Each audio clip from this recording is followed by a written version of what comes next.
Welcome into Scores, Goals, and Touchdowns with Mr. Pat. Back again with the three-man group. Noted Detroit enthusiast Larry Gagan. Hey. Matt Hessling back from his stint on the DL. Thank you for that one, Nick. You're welcome. And always a fan favorite, Nick Anderson back with us. Allegedly. Yes. Back from his heel turn yesterday. Yeah. So anyway, story happened. It kind of happened. He played before our time, so he's not really that known to us. Bubba Smith, former defensive end at Michigan State, was involved in the 10-10 tie, the game of the century against Notre Dame. Most people know him around our age as Hightower from Police Academy, or when he was in Married with Children, his 2 stints as himself and Spare Tire Dixon. He died at the age of 66. Thought it was worth noting. Very sad. All right, but the big story, at least to me, Randy Moss retired. Now, he was one of my favorite athletes. Because he was. I'll get into that later. He was funny. He always had notable sound bites. Yes. I enjoyed the way he always paid with straight cash. Yes, and I will get into that later. Okay, very well. A teaser for Pat's piece. Oh. But yeah, he should have went to Notre Dame. He actually signed there, but I got kicked out, which kind of makes me sad what could have been. Because he was incredible. He was a freak athlete, number 2 in many receiving categories, right behind Jerry Rice. Now, first thing, especially now when you get all these retirements, the big question everyone asks, does he stay retired? No. No? No. Wait till the end of this year when some playoff team, their receiver or someone gets hurt, and they'll be like, hey, Randy, come play for us. And he'll go, okay, because I would need my straight cash, homie. Apparently he had a deal with the Eagles and turned him down for some reason. Who doesn't have a deal with the Eagles? I think they sent me a text message saying, Nick, you want to come play for us for 4 years? Apparently he turned down the Eagles, which I don't understand why. He'd be the primary receiver on the team. I imagine he turned him down because he doesn't want to go to camp. He wants to do the Brett Favre thing. Yeah, just hang out, play video games all day. Just catch touchdown passes later in the year for a playoff team. Exactly. I'm kind of surprised he isn't going back to New England. I mean, I kind of understand that he kind of burned that bridge with Bill Belichick, and they did get Chad Ochocinco, but you can never have enough to throw the ball to. 6'5" receivers, yeah. That's true. Take all you can have. We'll see though. I mean, it's early. It's just the beginning of August. You never know where he's going to go. Yeah. Now, assuming all these 3 guys stay retired, which is highly unlikely, you have the 2016 class, Hall of Fame class, which could be headlined by Brett Favre, Randy Moss, and Terrell Owens. That's one of the most impressives that I can remember. Now, let me ask you this. Say they had a draft right now, you could take these guys at their prime. Who would you take? Owens. T.O. over Moss and Favre? Yeah. T.O. was a phenomenal receiver. And just was because great. his off-the-field antics took away from the fact that he was probably the best receiver in the league for a good 4 or 5 year stretch. I'll take the quarterback with 2 Super Bowls. One Super Bowl? Well, he went He's to been 2. to 2. He won He one. went to 1. 3 MVPs, Fair too. enough. Yeah. Right, I definitely go with Brett Favre as well too. It's the league is more of a passing league now, and he holds every major passing statistical category record. So you win with quarterbacks, you don't win with receivers, and Right. Brett Favre. That comes from my personal hatred of the man, so I don't want Understandable. him on my team. And knowing what I know now about him, I don't want him I can on put my some team. sexting behind us and draft Brett Well, to Favre. be fair, when you start, I don't think they had text messages. Right. Allegedly. It was just a substance abuse when he started out, so that we can deal with. That's fine. Yeah. All right, the other story going on in the NFL right now is Chad Henne and the Dolphins. As Larry mentioned, we got a lot of stuff here in the Dolphins, much to his chagrin. I don't care. I just mentioned it. There were a lot of Dolphins things on there. I got to say, the story that came out, he was actually booed at his own training camp by his own fans. They started chanting for a guy who doesn't even play there. Now, with everything that's been going on, you had Philadelphia cheering when Michael Irvin got hurt, Cleveland cheering when any starting quarterback gets hurt, Tim Couch, who was the other one? Derek Anderson, allegedly. Kelly Holcomb. Yeah, Kelly Holcomb. What is worse? I mean, you got obviously cheering when someone gets hurt is terrible. Right. But I mean, you're cheering for some guy who's not even on your own team. Well, to be fair, Chad Henne was pretty god awful for the Dolphins last year. So I mean, they kind of have a right to be upset that the Dolphins didn't go out and try and get another quarterback to replace him. But I mean, it's just what it is. The Denver Broncos are not going to trade Orton because they don't want Tim Tebow to be their everyday starter yet. Yeah, right. So I mean, there's no point in booing him. He's going to be your quarterback this year. It all depends on how he reacts to it. Like he can try to show everybody how he can do it, how he can handle things, or he can just falter like so many of the Browns quarterbacks do or have done. For years and years. Yeah, I subscribe to the whole, if you buy a ticket to like an event, a game, training camp, you can act, you can boo, you can cheer however you want. I mean, yeah, it's kind of crappy when they boo when somebody gets hurt, and I'm not endorsing that by any stretch of the imagination. Sure. But you can certainly boo your starting quarterback who is not living up to expectations. You can definitely get a chant going that we want Orton. I mean, Orton's a good guy. I mean, Denver's foolish if they want to get rid of him. He's a good quarterback. He had a hell of a year last year. He was 10th in the league in passing yards, and he threw for like 25 touchdowns. So, I mean, yeah, he'd probably be a great fit in Miami, but you know, if your GM doesn't listen to the fans, I mean, it's relevant. And in Henny's defense, he has no help in Miami whatsoever. Especially losing Ronnie Brown. But Brandon Marshall. That's all he's got. That's all he's got. Bush, isn't he? Oh, he did get Reggie Bush. But forget Kim Kardashian might be around that team now. Upgrade. What I noticed, Henny took the high road. I mean, me personally, if that were me, if my fans were cheering for someone else, I would take straight to the media and I'd probably tear everyone a new one. But he took the high road. Pat, I think this is why you're not a professional quarterback. This might be the one thing holding you back. Probably. I love Ozzie Guillen. Come on. Now, say you guys are the professional quarterback and your team starts cheering for another guy real quick. How do you respond to that?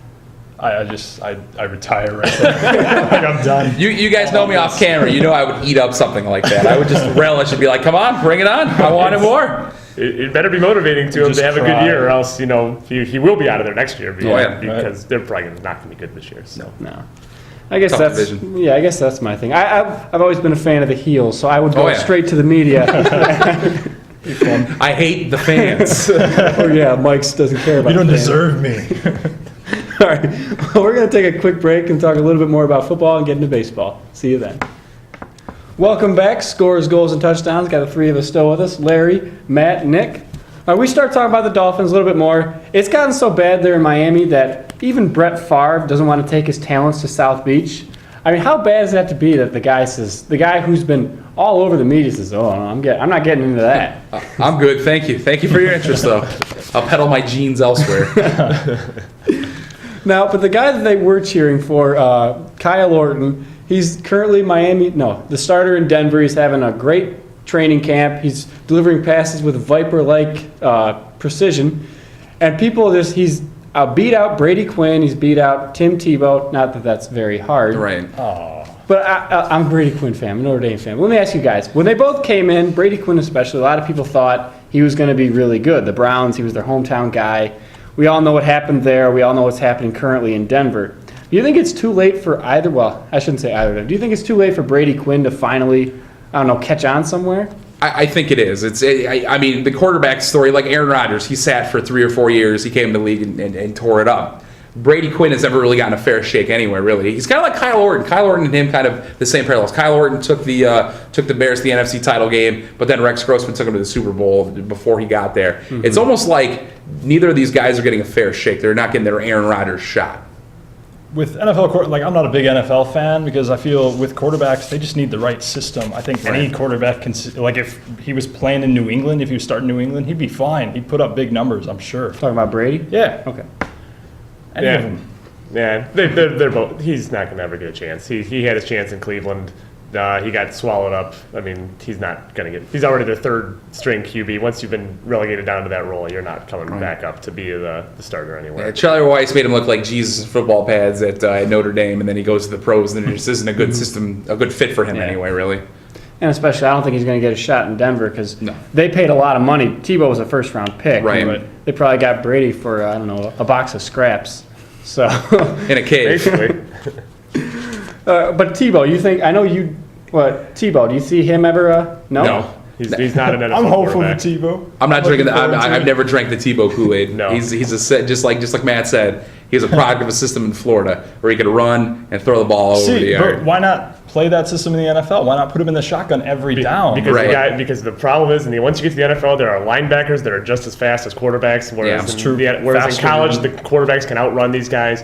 It's a totally different playing field in the NFL. It's much faster. These guys cannot run away from people like they can in college. No. Well, Tebow he wasn't really a run past you guy. He was more of a run over you guy. He was more of a fullback playing quarterback. Yeah, but he tucked the ball and ran a lot more bigger than as well. Right, kind of back to the Miami thing when they ran the Wildcat for a couple games, and they still only went 8-8 because everybody figured out, if you just stay back on defense, you can just tackle them and they try to run by you. You remember Quincy Carter in the option Yes, at the yes. Cowboys? That went well. And then I remember his cocaine arrest and dismissal from the Cowboys. So you're saying that's what stopped that? The option would have worked. If it wasn't for the cocaine, allegedly. Wouldn't the cocaine make him go faster, though?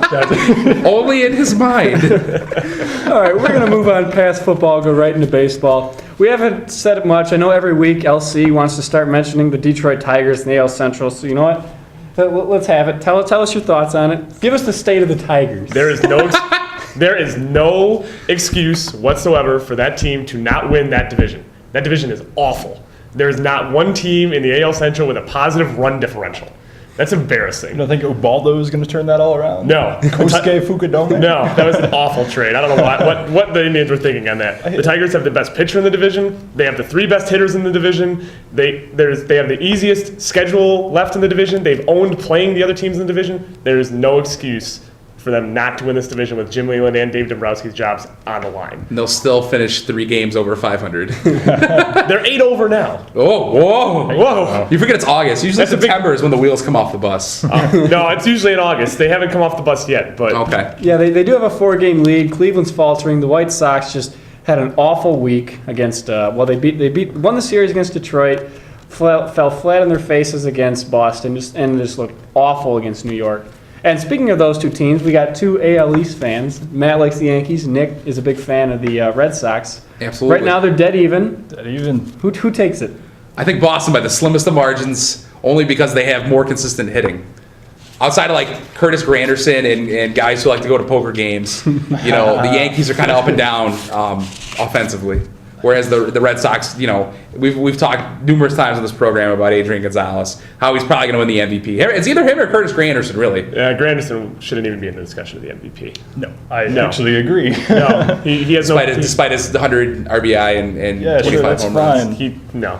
Still on base in like 345. I think Boston's got it as well, but I think it's because of their pitching. I don't trust the Yankees pitching at all.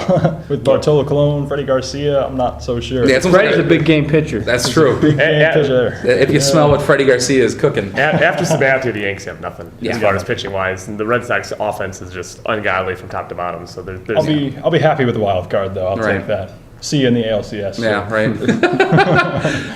All right, you mentioned the poker game. Right. Allegedly, A-Rod was at this poker game in 2009.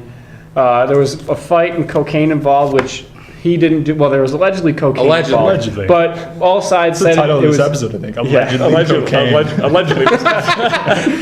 Allegedly, it scored goals. But it was said that he had nothing to do with the cocaine. The Major League Baseball is actually thinking of suspending him for it. Is that a knee-jerk reaction? I mean, should he be suspended for this? They're not going to suspend him over this. They had 2 of the poker players at the thing came out and said he wasn't there. And they're not going to do anything with this. They're going to question him about it, but nothing's going to come of it. It's just It's the hearsay. rule. I get that they're going. They want him to be a role model. They don't want him betting on anything, and I understand that. But no, they're not going to suspend him. No. Right. I mean, it's he's a grown man. He can do what he wants. You have an image to uphold, like Matt said. And it's so disappointing for baseball, though. They have all these guys that are like supposed to be like the focal points, setting these historic home run totals and this and that. But they're all bad people, like Pete Rose, gambler, Barry Bonds. Steroids, overall jerk. Alex Rodriguez, gambler. Steroids, sleeping around on his wife, It's so disappointing. I'm not saying that every other sport has these great, sterling, great people, but it's so disappointing for baseball that they have all these guys that are supposed to be great, heroic legends, and they're all terrible people off the field. Yeah. All right, well, we're going to take a quick break and come back and do Pat's piece. See you then. As you know, this week one of the greatest receivers and probably the most talented football player of all time retired. I believe if Randy Moss had Jerry Rice's work ethic, he could have broken every one of his records. Still, Moss's numbers are nothing to sneeze at, as he has had a Hall of Fame career. And except for his Super Bowl ring, there is nothing left for him to accomplish. I will always remember his freakish ability, his one-handed grabs, but the reason I loved him was his ability to play the villain so well. From his mooning the Packer fans, informing us rich people don't need to write checks, and straight cash, homie, He just had this cocky arrogance about him that was just awesome. Am I out of touch on why I like him? Maybe. But do you know why Batman is so awesome despite being the least interesting character?